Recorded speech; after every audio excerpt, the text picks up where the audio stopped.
How's it going? Thanks for tuning in again. Hope you enjoy the video.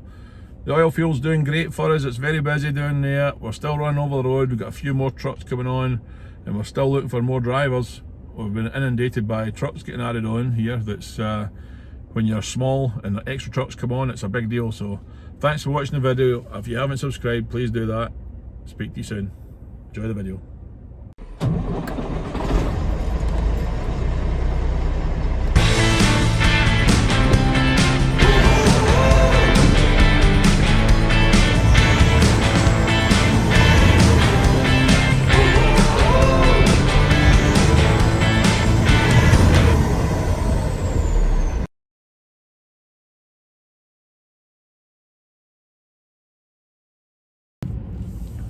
How do, kids? Everybody says money talks and bull crap walks, or something to that effect. But I just think it could be the other way around. Certainly if you're thinking about, going on vacation, you're looking at brochures and Googling things, and until you actually pay the money, it's not going to happen. It's not reality, it's fantasy. And then the same, if you are talking about fantasy, then that idea should just walk away. It's not going to happen. I don't really think it's a true phrase. So here's my thinking with this: money talks and bull crap walks. There are plenty of people who have got the money to do things and talk about it and never put their money where their mouth is. I know people in the trucking industry that are all over it. Well, one day I'm going to get my own truck, or when the time's right. Well, guess what? Time is right now, the time has been right, and the time in the future will be right. There is never a bad time to do it. There is never a good time to do it. There is just time. If you want to sit around and waiting for the doomsday to come, or the markets to crash, or things to go wrong, or things to come up, it's not going to happen. There's never going to be the perfect storm. Yeah, you might be the guy who invents the Rubik Cube, or the guy who invents Google, or some of these things that are one-offs that are miraculously, if you're into music, Guns N' Roses came along at the right time in the history of the world, and they hit the right music, and it was perfect for them. But moving ahead into regular stuff, not everybody's going to invent Facebook or Uber or all that stuff. There's plenty of things that happen. Trucking should be something that it's a job and you can just move into it and move further along, get your own truck. If you want to get another one, get it. But don't let anybody put you off by saying, no, it's bad time. Let them be the sowers of their own, let them reap the sowing of their own doubts. Don't let them put you off.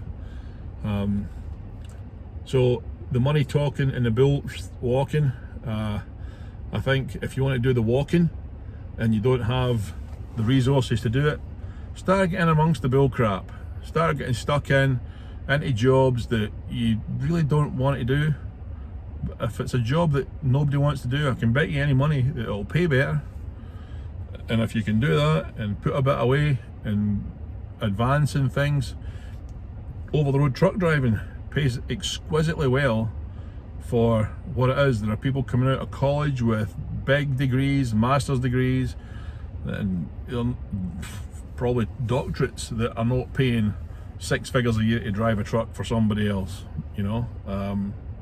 So it's a bit unsociable to start with, but you can really sock away some cash, if you be careful with it.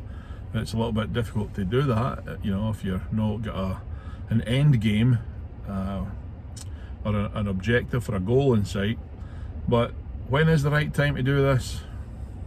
Now. Whenever you can.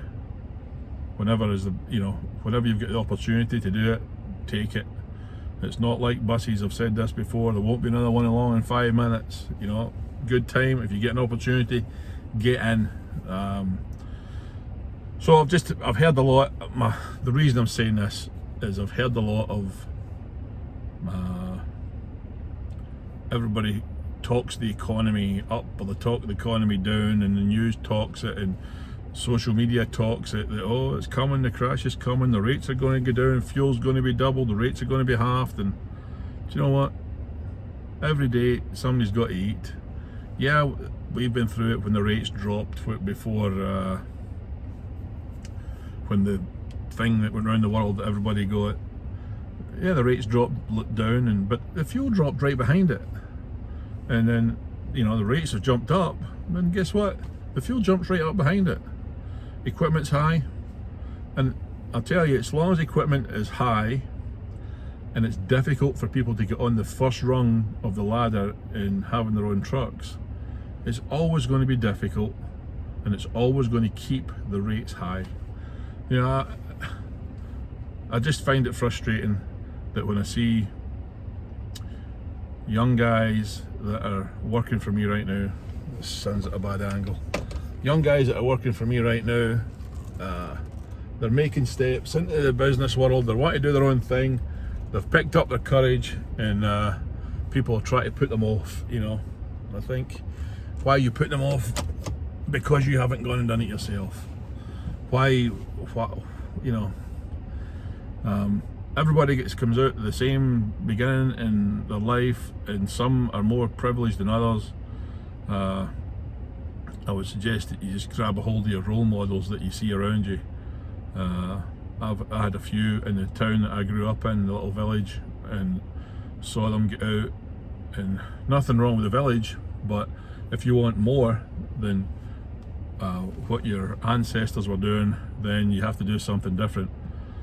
So there were a couple of guys that were role models to me. One of them, when I was collecting stuff for the bonfire, and if you're not from the UK, on the 5th of November we celebrate the guy who tried to blow up Parliament by having a great big bonfire and fireworks and that stuff, and then all the kids in the streets would go and collect stuff, and this I was collecting for the bonfire, and this guy Ian, from the partner that I grew up in, gave me his old truck magazines, and I took those home. I thought, I ain't putting those in the bonfire.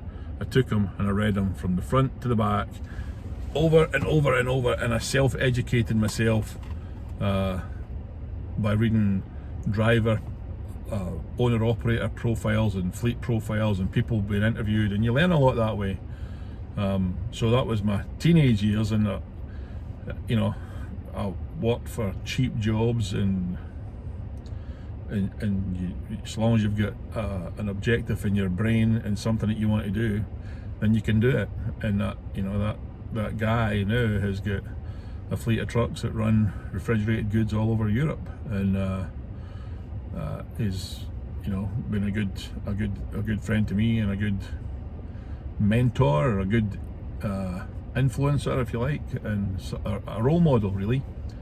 Another guy who commented on my channel just recently, from the same town, I used to deliver his family's newspapers, would start at the shops and walk all the way around, and halfway around the route, next door to my auntie, he lived there, and he had a double glazing company that he started himself, I believe, and at that time Smoking the Bandit was no long out, and I must have been 13, maybe 14 years old, and he had a Pontiac Firebird and a Trans Am. I remember those two vividly, because I would, every time I'd drop the newspaper through their letterbox, I would come out and have a look at it, and for a young teenage boy in Scotland, that was a big thing for me, you know. And some of the things that stick in your head, you know, you don't have to come from a lot of money, and you don't have to come from a great educated background.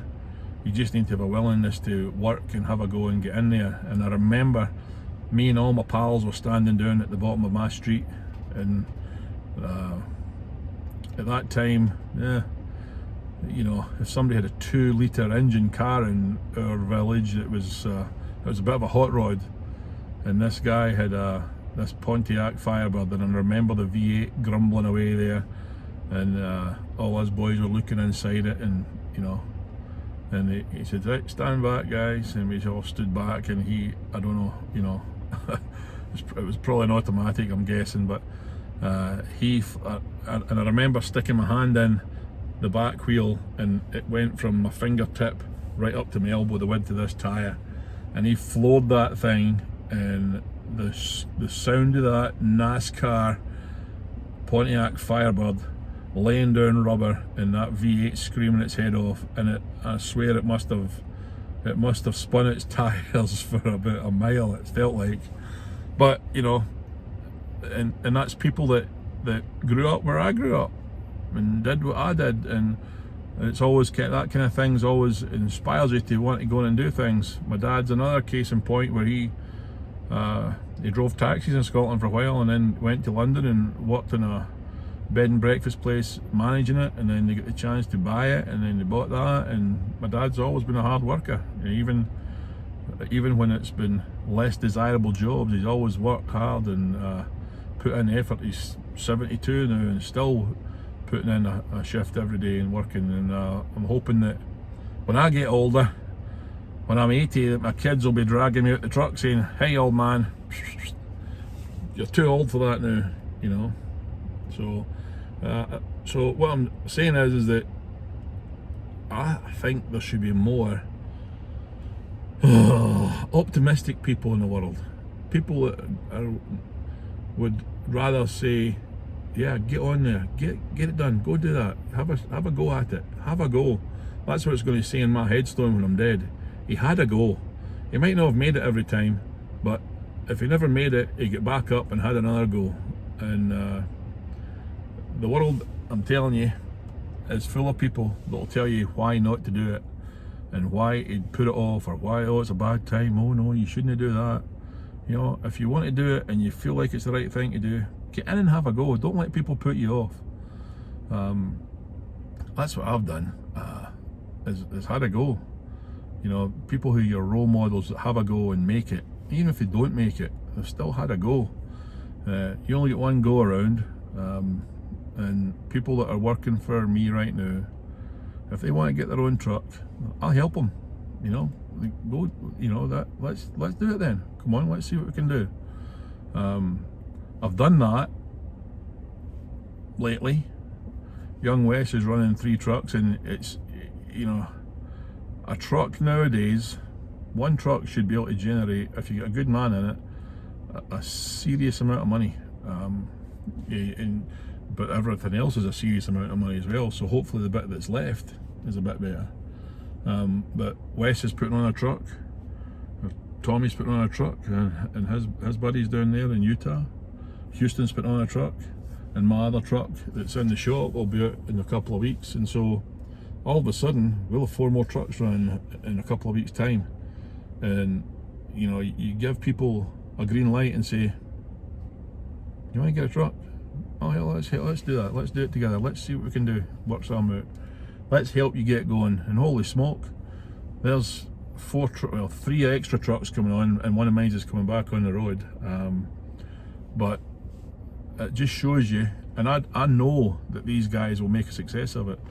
I know, I've seen Wes have some misfortune down there with these trucks, and you know, he digs down and makes it work. And rather than go, oh, I'm done, this is too difficult, it's too hard, I don't want to work past 5 o'clock at night. You know, that kid has dug deep and get on with it. Wes doing a great job there. Young Houston, he's got his truck coming on. I spoke to him the other night there, full of excitement, full of let's make it happen, I want to do this. You know, just good kids working hard, want to do something. And Justin, he called me as well, he's looking at getting some trucks as well. So you know, I don't want to die, by the way, but if it was to finish up tomorrow and you've helped some people get going, you know, I've put people through their truck licenses, I've put people through their bus licenses, their taxi licenses, and try to help people along as best as I can, because there were people up the line from me that were role models to me and gave me a bit of encouragement and a bit of hope and a bit of optimism. There's a lot more than those guys that I've just mentioned, I can certainly tell you that give you positive words, you know. But the world is also full of the ones that will tell you why it can't be done. You know why they tell you that? Because they don't have the guts to do it themselves. That's my opinion. Everybody, I've had buses and trucks and stuff all my life, and people will tell you, if I was you, I would do this. If I were you, you should have done this, you know. Yeah, but you weren't me. You never did it. You didn't go out and do it. You were quite happy to take my wages and then shelter it underneath me, you know. But get out and get it done. If you've got a notion for it, go do it. If you want to come drive for us, get some experience, put some cash behind you, and we'll help you get into a truck. It's a good time. There's never a good time, there's never a bad time. Equipment's high right now, but rates are high. When the rates are down, I can tell you for a fact the equipment will go down as well. And that's just the way it is. So there is never the perfect storm. So thanks for watching again. Sorry, this is just a head one. I come out of the shop here to film a bit, but it's went dark on me. But yeah, no, things are going all right. Things are going all right. The oil fuel's doing well, so quite happy with that. So thanks for watching.